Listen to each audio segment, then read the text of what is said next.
earlier in the podcast, Sean Kane agreed to allow me to interview him for the podcast. First off, it's a very upsetting interview. His phone rings about every 5 seconds. He says almost every other word. He sounds like an attorney, which he is with the Archdiocese. But he said some things that was very surprising. And I think that when you listen, you'll be upset and you'll also be surprised. One of the things that he said to me when I asked him if they monitored where the abusing priests, who, mind you, are credibly accused of abuse, if he monitors where they go to live, because we are well aware of some abuser priests who have been credibly accused. And I will also add that he informed me that to be credibly accused, their archbishop would be the one that is the deciding person. He is the judge on if the abuse allegations is enough to consider him, the priest, credibly accused. But nonetheless, Sean informed me that they do not monitor where they go to live. So basically, he said, if they are credibly accused, they are removed from the church. So they're not allowed to say mass, be a priest in schools, whatever. However, the church still does pay them, and they can go live out in these retirement facilities. Now, I don't know if you've ever been to a retirement facility. I have family members who are in them. And I've actually been to one where I came across a priest. And at the time, I remember thinking, oh, that's so good that there's a priest at this place. Like, that's going to be so nice for anyone who wants to come in contact with a holy person. That's really nice to have. But then when he told me that, I immediately flashed back to that moment when I was 12 and I met that priest at that retirement facility in Indiana, mind you. And I thought he could have been an abuser priest. I wouldn't have known that as a child. And even as an adult, that wouldn't have been shared, because ultimately the system that they have created allows pedophile priests to live outside of the law. So there's no system that monitors where they're being held and where they're living. So I asked Sean, he told me that he was a father, how he felt about that. And he said that he felt that the Catholic Church priest abusing children is comparable to Home Depot employees abusing children.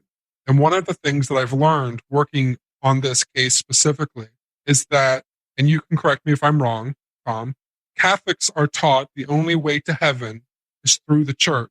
So in that aspect, I don't see how he could have compared Catholic priests abusing children to Home Depot employees abusing children. What are your thoughts on that, Tom? It seems clear to me at this point, after 20 years of working on this story, the real reason for celibacy and for denying the priests of the Roman Catholic Church any outlet for their sexual energy has nothing whatsoever to do with morality or whether or not sex is sinful and it's terrible to break the sixth commandment or whatever, and isn't it a shame? It has to do with property. Think it through, please, with me for a moment. And again, I'm not the first to say this, but if you demand that your priest can never marry, all inheritance goes back to the church. And by doing this for centuries, wives didn't get the house and the car and the savings account and all the rest that most of us struggle for in our lives. It all went back to Rome. And so celibacy has become, over centuries, that's why they're the most powerful, wealthy organization on the planet. Celibacy is a corporate tool that allows them to make sure that they keep all of the money. And in order to have that money, they knowingly have subjected thousands and over centuries, probably millions of innocent children to incredible torture. Again, I will use my word, despicable.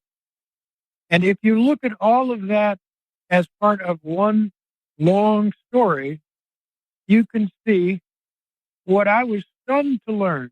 When I looked at them, I've interviewed many, as you have, I've interviewed many victims of abuse in the Catholic Church over the last 20. And again, when I look at some of them will show me their letters and contracts and so on.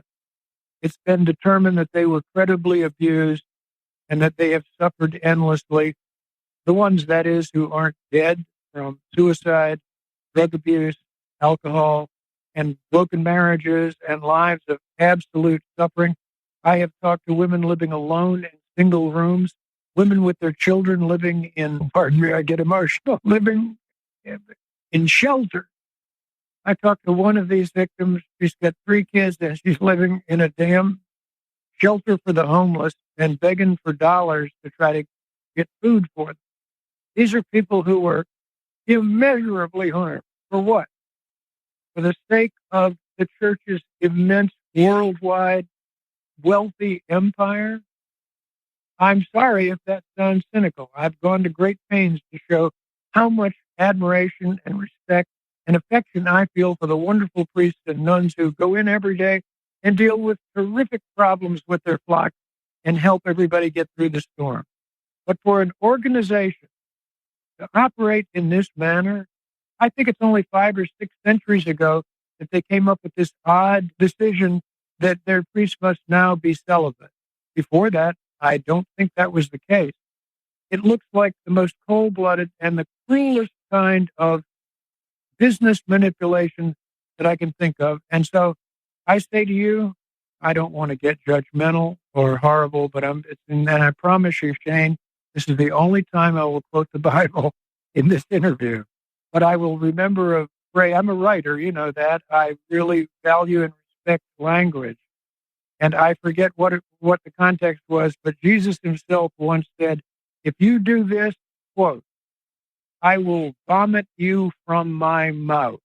I repeat, I will vomit you from my mouth. That's how I feel about that corporate decision-making. And when I looked at the papers of some of these victims, I was startled at first and soon grew used to it.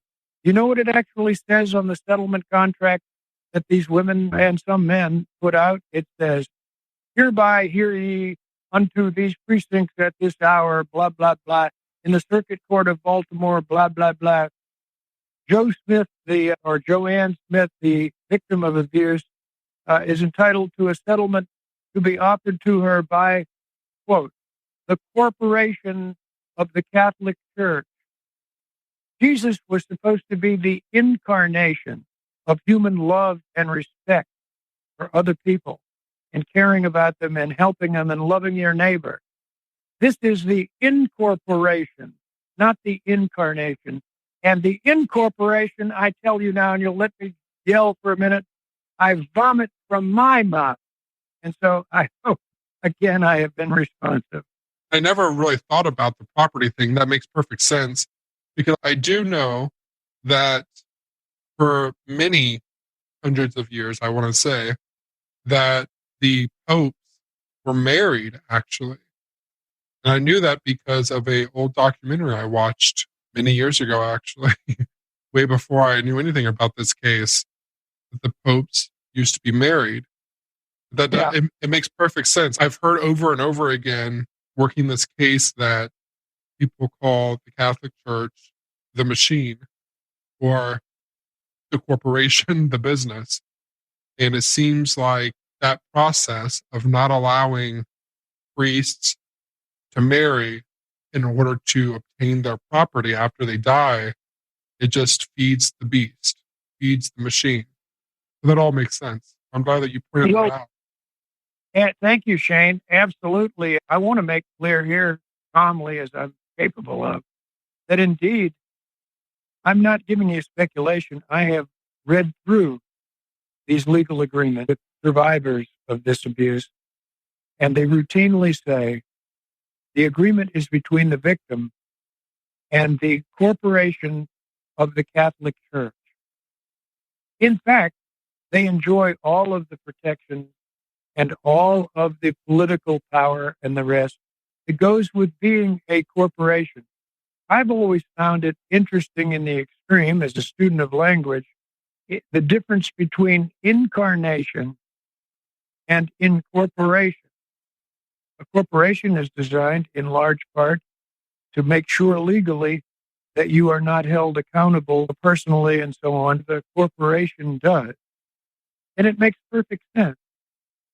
if what we're talking about is accurate, why wouldn't you want to have a team of attorneys, and they do, a team of private detectives, and they do, and all of the other machinery employed by corporations from General Motors up to Dow Chemical, which they heavily invested in during the war, Vietnam War? Why would you not want to be incorporated? They are actually a corporation, not a church. And the indescribably vulgar and offensive reality that they pay no taxes, I bet some of the lawyers at General Motors or Dow Chemical would dearly love to learn that they won't have to pay taxes this year. The church has never paid them because they are holy people, right? They are men wearing skirts, terrifying little children into living lives of penitential guilt and obligation to them, so that when they pass that basket around in church, everybody puts as much dollars as they can spare in there in order to be sure they're going to heaven. That's the corporation side. And again, I'll just stop by saying the spiritual side, the saints and the martyrs and the wonderful priests and nuns we have today who do such terrific things for other people out of love, they have my wholehearted respect, affection, and goodwill. But the corporation, I'm not going to repeat what I said about vomit. I'll let that stand. So that's my feeling as to how all of this really happened. They had unchecked corporate and unchecked political power back in the day, and they still do in many areas and in many ways. And that power is what allowed them to violate the rule of law and protect criminals within their own establishment from the prosecution that should have rightly occurred. But the good news, I don't get down. Believe it or not, I write comic novels these days, and I laugh and I hug my grandkids, and I'm grateful for the good things my Catholic education gave me. I have no ill wishes toward any individual in all of this.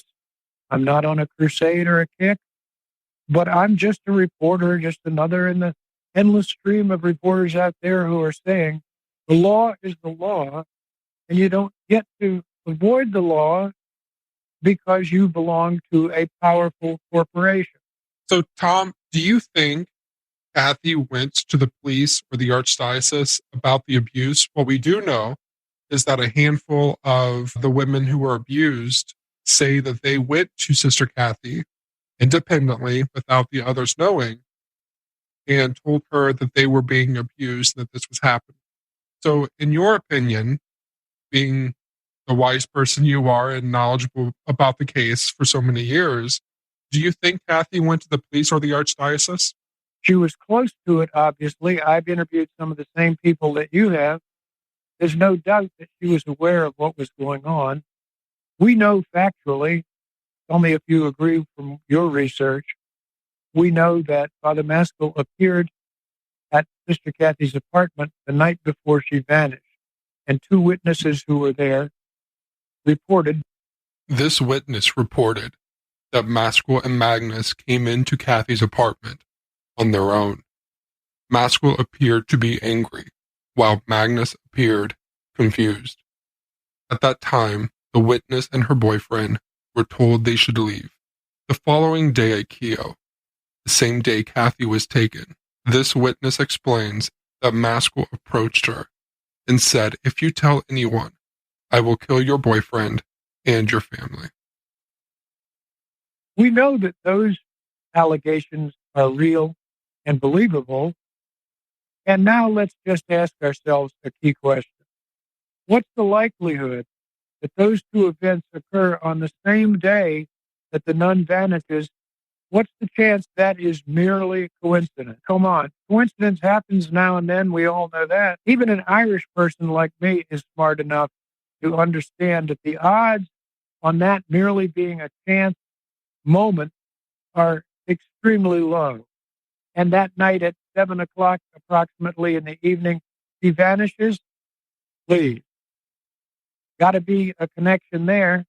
And so it's on that basis, if I'm answering your question, that I'm firmly convinced that she was warning Maskell that if you keep up this behavior, several girls have come to me and it's terrible and I can't live with it. And if it continues, I'm going to report you. Had she already begun to do that? Indeed, had she gone to somebody at the police station who had then warned the cops who were involved also in the abuse? And that triggered the defining moment. We have to discipline her, et cetera, et cetera. I can't say. I don't factually know. I'm not sure it's that important because if we know that Maskell was threatening her and these other kids, and we now know, not from Nugent, but from WJZ-TV, the broadcast is easily obtainable by your listeners. If we know from a station like WJZ-TV that police were involved in the abuse frequently, then I say to you, a reasonable person must conclude that whether she'd already gone to the cops and said something or whether she simply told Maskell that she intended to do, the fact is the next day she apparently died. And that's enough for me to conclude, if I was on a grand jury, this is reasonable cause to find out more and see if it's actionable that he is involved in her death. I agree with you completely. If we would have to discount a lot of information, including everything that you just mentioned. And I want to include in that what Cathy's sister says, that when Cathy's dad addressed Cathy leaving Keogh and teaching at a public school and how dangerous that could be, she mentioned that it was more dangerous for her to be at Keogh than a public school. Now, why would she be using that language?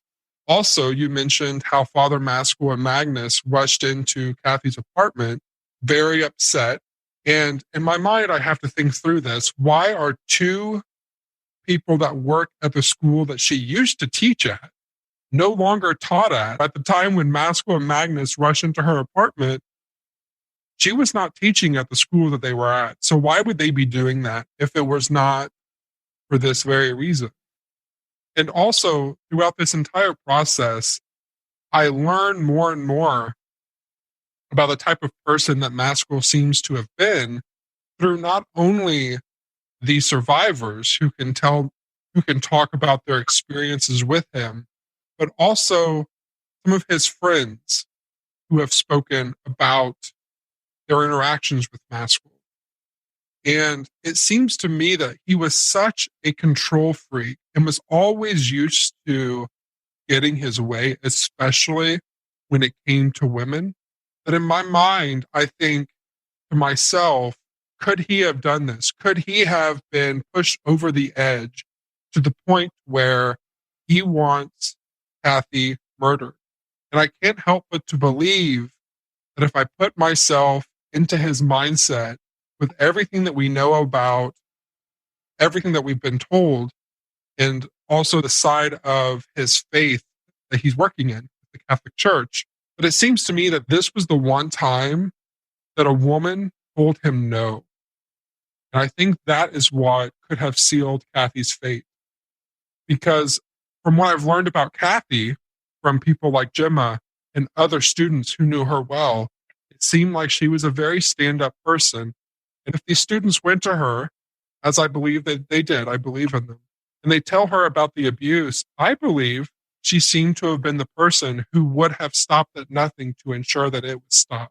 And that would also fall into the lines, and it would make all of these different puzzle pieces fit. So that's how it all fits in my mind. I think we have to remember, too, that it was the history of that era, especially in Irish Catholicism, which by chance I happen to know something about. I can remember how on Saturday afternoons, my mother would say, "It's 4:00, Tommy. You better get your little jacket and tie on because confession starts in half an hour." "Yes, Mom." And you would go to the dark confessional and kneel on your side in the confessional box, as we called it, and this door would slide open, and you weren't allowed to leave. You can only see the vague outline of the priest's face on the other side. And you would then hear the voice, "How long has it been since your last confession?" "I was here last week, Father." "What sins have you committed since that confession?" "I yelled at my brother. I called him a little shit." "That's wrong, don't you? You're supposed to love your little brother." "What else did you do?" "I'll spare you the rest." I'm saying our terror as 7-year-old kids was these guys, the priests, controlled your hopeful chance to get into heaven. And if you didn't get their sacramental approval, you faced the very real possibility of eternity of incredible pain. I was taught that the devils will take you and they will take burning slabs of metal. They will burn you with metal against your skin, and you will scream and beg for mercy. But there will be no mercy here in hell. And I was told after the first 100,000 years, as you grovel and cry and beg and desperately try to get relief from your agonizing suffering, that the devils will laugh and they will yell, "You've only been here 100,000 years. This isn't 2 minutes. We're doing this forever." Huh? And so you would have nightmares and you would struggle. And once you had been branded with that, and most of the Catholics I know, the brave ones I know, who've dared to stand up and fight back, live, the Irish Catholics, in that world, which, by the way, was the world of Keogh, essentially. Few exceptions, but that was Keogh. And it was certainly the world of Maskell, who was as Irish as they come. And it was in that world that the priest had absolute power of eternity and absolute control of eternal agonizing pain that terrified all of us. That is not, I don't think I'm being hyperbolic. I grew up with that. It took me many years of psychoanalysis, nightmares, endless struggle before I began to see that I could go beyond that early upbringing and perhaps begin to take a saner, more rational view. But back in the day, when all of this was happening in the late 60s and early 70s at Keogh, guys like Maskell were fully in charge.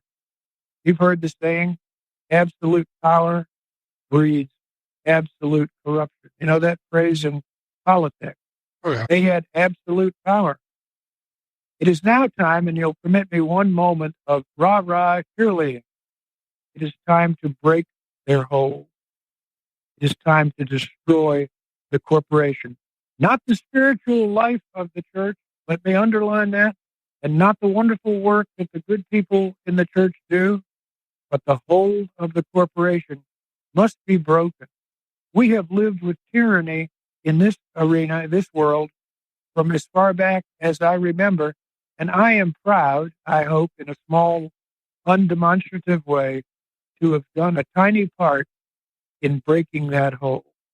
So that's my feeling as to why, indeed, he would be able to gather his forces. And what's sad to know is he may have left Keogh and gone to Western Public High School to teach because she could no longer endure watching what was being done to her students, didn't feel sure right then about whether she could stop it, look for a way to find some sane place to live and work, and she went on and did that. We'll never know, but it seems like a logical explanation to me.